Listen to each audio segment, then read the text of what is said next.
Maranello, once a small racing workshop, had transformed into a major industrial hub. With around 3,000 employees, Ferrari continued building automotive dreams by hand and with advanced technology. The brand upheld its tradition of powerful Grand Tourers, such as the 575M, introduced in 2002.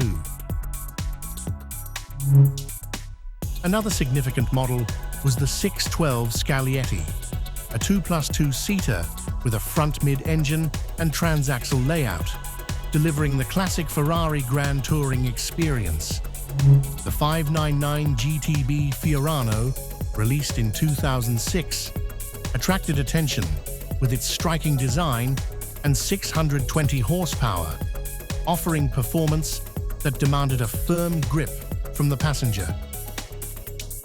During the 1980s and 90s, Ferrari endured a long dry spell in Formula One, chasing a championship title for 21 years.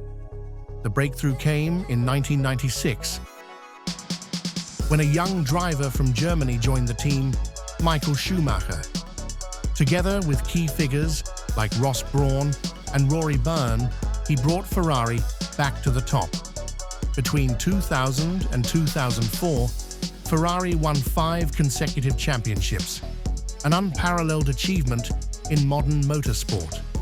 After Schumacher's retirement, Kimi Räikkönen secured the title again in 2007, marking Ferrari's last major triumph of that era. Ferrari had evolved into a global powerhouse in racing, engineering, and design.